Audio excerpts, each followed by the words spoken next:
Izarana niafalina alahelo sitomany ka namirana ny andro namaloka ny tafo ianao hatrany raha mifoao ny maraina dia io fa lasa saina mieritreritra anao tsy mahitsy atao mifandimby ny fotoana dia ahita foanafoana lay endrikao ianao reny any no tiako eto tany izarana niafalina alahelo sitomany ka namirana ny andro namaloka ny tafo ianao hatrany raha mifoao ny maraina dia io fa lasa saina mieritreritra anao tsy mahitsy atao mifandimby ny fotoana dia ahita foanafoana lay endrikao natsapa faty akaikinao makafe anilanao otoriny akoatran'izay efatsy tsikinao defa ampy amelombelona ny atendrikao mafatifaty ny angolanao mampitavy tsy honofo ny aty fianao irery otory anilanao tena tiako dia lasanao efa ny afiko fa aza manahy fa fitiavana ny avy amin'ny fokony anahy fa tsy toko fitaka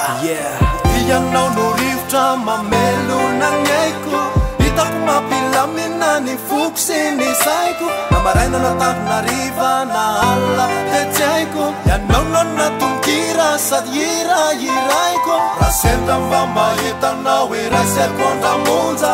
reko midoboka mafiny anatiko satiko tena mafonja raha mahafantatra anefa ny fitiavako tena manonja tapitra zany mandrakizay ny lofoko anao dia tsy ovy ianao reny any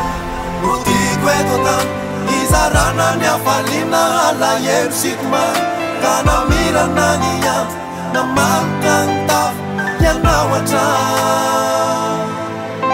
raha mifoao ny maraina dia io fa lasa saina mieritreritra anao tsy mahitsy atao mifandimby ny fotoana dia ahita foanafoana lay endrikao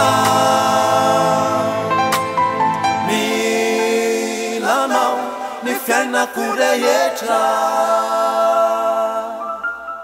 milanao lay silampana